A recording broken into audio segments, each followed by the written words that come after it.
Hi, I'm Kayla Droog. Hi, I'm Linda OJ. Welcome to the Next Gen Business Podcast. Let's go. The Next Gen Business Podcast is produced by the Small Business Community Network. Visit them online at www.sbcncanada.org.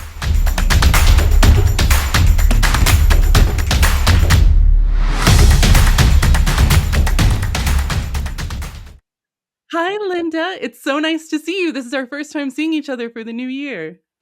I know, Happy New Year. It seems a long since we last saw each other. And you look absolutely amazing. You look so happy and ready to go. And I feel like I could curl up in bed. Well, I am getting more support from my doctor to manage my ADHD, and that's making me feel better. So that's exciting. That is really good to know, isn't it? Because the doctors are really, struggling today. So it's good that you've got the help and they've got the time. So you've come up with a wonderful topic, Kayla. So take it away. So this time of year, so many people are figuring out how they want to tackle 2026 in their business. Maybe they are setting a resolution or an intention or something like that for the year. Maybe they're doing some more heavy duty goal setting or planning. I personally believe that there's not really a right way or a wrong way to start a new year, but I was wondering how you approach it in your business and what works for you. And we can talk a little bit about what we like and we don't like about setting goals for the new year. Yeah, I'm a bit of a odd person.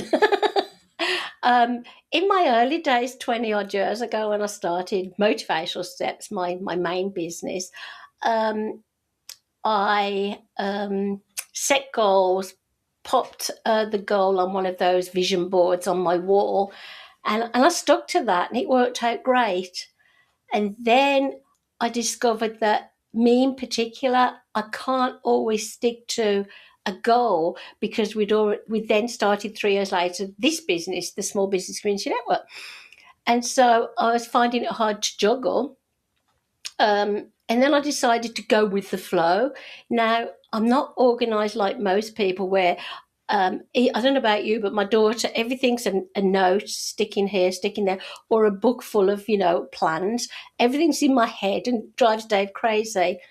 So I started getting into the flow of things, but I found New Year resolutions don't work for me because I feel like it's the same as when somebody attends a conference and you get up there and speak and motivate them, or I do, and then only a very small percent of people go away and actually do what they wanted to do by listening to us. So New Year resolutions don't work for me. But what I did do for this year, 2026, last year was a horrible year. I had anxiety. I felt really stressed with everything going on in the work. So I decided to do less than more. But I didn't write it down. It's in my head. So it might seem an odd goal. For instance, I'm not going to say which business, but it's not this one. I have so many people asking, can we do this with you? Or can we do that? Or can I? And I'm just asking them to give me time because I feel that this year has to start off nice and sedate and give me the time for my health, my family, and manage the work I've got. So I feel if I take too much on, so if I was going to make a goal, and maybe I should know to be a good girl, it would be to stick to my goal of doing less and more self care for me. So I don't know whether that's a good thing to tell people. It's not like I'm saying don't set goals, it's do what works for you. I think that's amazing. So I I personally don't believe in New Year's resolutions because I'm the same as you. I don't think they work for the majority of people. And I think that one of the reasons why they don't work for the majority of people is because they're too vague.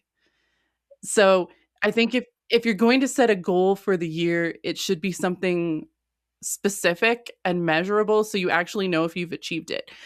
But setting an intention for the year, like I want this year in my business to feel simpler and easier, I think that's a fantastic way to start the new year.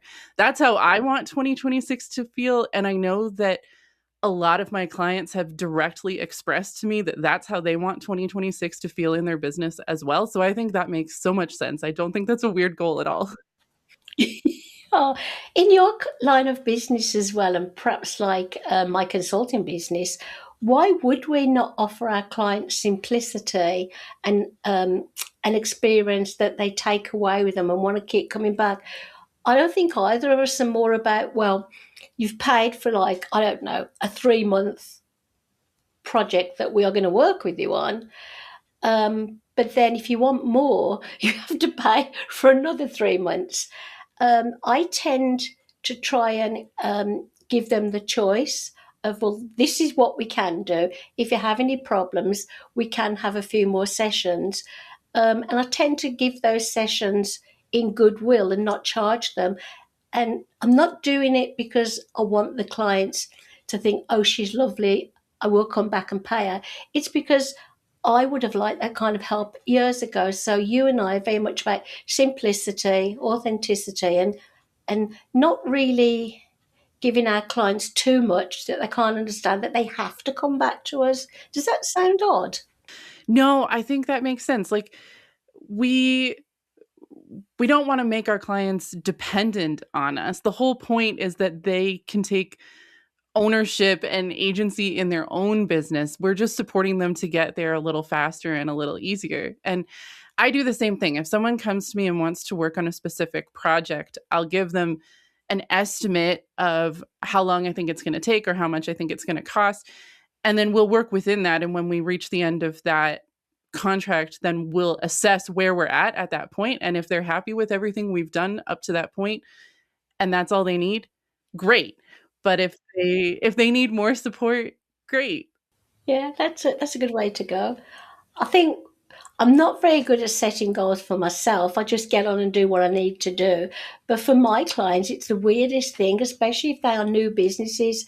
Um, I suggest to them that not to overwhelm themselves and take too much on. So, for instance, brand new businesses normally come to me and say, I want to go on social media. I want to do all the platforms. I want to build my brand. I want to, make sure my marketing is working. And I've got this big list of things. And as you know, I talk very much about, set a goal to start at the very beginning, build a strong foundation, move on to the next bit. And also, what is the point of using social media if you haven't built a bit of a brand and people don't know who you are and you haven't got a website? You're just kind of throwing out I would say unwanted commercials on social media, which we tend, I tell you what I do with those on the TV. I turn the sound off and I just listen to the commercial without the sound, and it looks quite funny. And then you don't get irritated because of all the commercials. So I get my clients to set goals. I'm very good like that. But I think if anybody else has the kind of life that I've got at the moment, where we have like family challenges with health, um, and also a lovely grandson who sometimes, I pick up from school and stuff like that. And having the two business, I think we have to make the choice that we can't do it all. And I think that's where some people fall over, because if I tried to do it all, I'll let my clients down. So I guess it's a goal I've set forever from day one. We have to say no sometimes, don't we? Absolutely. When I get someone coming to me, it's the same thing. We'll hop on an initial discovery call and they will word vomit everything that is going on in their business to me, which so many people apologize. They're like, "I'm so sorry I threw all of this at you." And I love it because it gives me a very clear picture of what's going on and where their struggles are and where they're hoping to get to. And when they give me a whole laundry list of things that they want to be working on all at the same time, I make them narrow it down to one or two things. Because especially when people are early on in their business, I think things like wanting to be on every social media platform at once or wanting to, perfect their website or things like that. I think a lot of the times they're choosing those things so that they can feel like they're being busy and productive, but those things aren't actually moving their business forward. Oh, wow. That's really good. That's a really, really good way to explain it. Consistency as well. I think people are so into having a page or a group or this or the other. And I've been guilty of this myself recently, even though most of our groups and pages are, got longevity. We have to be consistent. We have to see if anybody needs our help or if we can like or comment on something. And yet I'm not perfect. I'm like most people, I sometimes, fall over and say, oops, I didn't do it. The main thing is what I tend to do is share with people, this is what I'm going through. I do apologise. I will do better next time. So I can't keep using that as an excuse. What do you think you would suggest to our listeners and viewers if you think it's a good idea for them to set goals, which we do? What kind of goals should they set, and what kind of time frame do you think they should have? Well, first of all, I don't think anyone should ever feel pressured to set a goal because of a certain calendar date. So, if setting goals just because it's January 1st doesn't work for you and your business, that's totally fine. But I think that when you don't have any direction that you're trying to get to in your business at all, that means you're going to stagnate. So I do think it's important to have things that we are working towards, even if it's not, this is where I want to get to by the end of 2026. It's just, this is a thing that I want to happen in my business. And then, like I said, it needs to be specific. What are the steps I need to do to get there? How can I break this down into smaller pieces so that I don't feel overwhelmed looking at the end goal, but I know where I need to start right now so I can take one step forward today, even if it's not perfect. That's where I start with my clients. And I think if you're doing something like, oh, I want to have a launch or I want to do a live workshop or something, those are things where, yes, you are aiming for a specific date. But in general, I think it's more important to make consistent progress towards a goal than to finish it by a specific deadline. Like the things I didn't finish in 2025, I don't say, "Oh, I failed at that goal." I say, "Oh, I haven't finished that goal yet." Yeah, and that's fine, isn't it? What I totally agree with you. I've had people say to me, "Well, I've just started my business, but this is how much money I'd like to make by the end of the year." And I go, if you do that, you can come back to me and tell me how you did it. Again, it's a reality check, isn't it? I think that's a really, really good idea, especially with if you're having a launch or an event. You have to plan forward and then work backwards. I'm good at that, and I feel so bad for people who say, "Oh, this is my new website. It's not finished yet, and I'm starting a business, but I haven't started yet." And people get really interested, and then will they ever come back? So your way of doing the goals and saying, well, it doesn't matter if I didn't finish it last year. And also, goals should change, shouldn't they? Because if they don't change, it's like I've got an admission to make. I've never had what's it called, a business plan. I just jumped into both businesses. Don't tell anybody. None of our listeners are going to snitch on you, Linda. It's fine. But no, and I mean, I don't have like a formal business plan document because I've never had to like apply for funding or something like that. I mean, I have like plans and structure in my business, but I just haven't written it out like a business plan. So I'm kind of the same way. I tend to, create structure when I'm working on a specific project. But yeah, I think that kind of planning really depends on the type of business that you have. Yeah, you've hit the nail on the head. If they need funding, I think that's a really good way to go, because if they haven't got a business plan, people are going to think, whereas both of us didn't need to do that. Also, though, I think a business plan, people think it's set in stone. And sometimes it can hold us back because we can still be getting on with things while we're waiting for the funding. We can still be working in the background and not go, well, I can't do anything till I get the funding. And depending, if you want funding for all the office equipment and you haven't got a laptop or something like that or a desktop, obviously you are kind of stuck.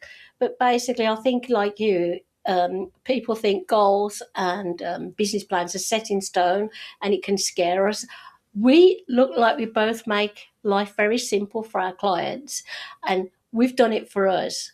To be honest, it sounds terrible, but I don't think it's difficult doing the things we've done ourselves, the things we've achieved, even if we haven't gone by the rules that a lot of people think we should go by. We've managed to do it, don't you think? So, but no, you've really given me a bit of a push today, because sometimes even I need somebody to say to me, well, I set goals because of this reason.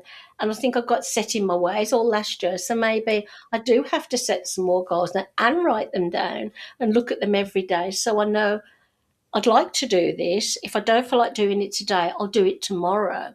So I think you've given me actually something to think about, which is wonderful, because if we don't bounce off each other or other people, then sometimes we think we are stagnant, we are stuck in one place, aren't we? So thank you for that. You're welcome. The way I like to approach it that works for me, because I have capacity that can vary quite a lot from day to day, because I've got, health things going on and life gets in the way. Um, so when I create a plan for how to get to a specific goal, I purposely build flexibility into it. So, maybe today was the day I planned to film a bunch of videos, but I get to today and I don't have the capacity to be on camera. I have backup things that I can work on so I can still make progress. And that ability to pivot and be flexible when you need to is so important. I think that goal setting and planning should give you structure and a foundation to work off of, but it shouldn't be a prison. You shouldn't be trapped in having to do things a certain way. Yeah, it's funny, like it is going to be a really good year this year, I think, even though we've got a lot going on with various countries. And I don't think we're in a recession, are we? I mean, I mean, when are we not? yeah, yeah. So basically, I think the opportunities are there for us all. But like you and I have been chatting now, and you've given me, in a way, a little, why don't you do this, Linda, without even saying it to me? I think people should realise that the opportunities are there, but they do have to actually look for the opportunities. They're not going to knock on the door and say, and I think 2026 can be good for anyone. Is it hard work? Yes, that's why we're both saying, we have to take a break sometimes. Is it worthwhile? If we love what we do, if anybody loves what they do and enjoy doing it, it's worthwhile, because otherwise you'll be stuck in a job working for somebody else that you don't like. So I'm looking at 2026 as a way of saying, well, I want to cut down on this, I want to cut down on that.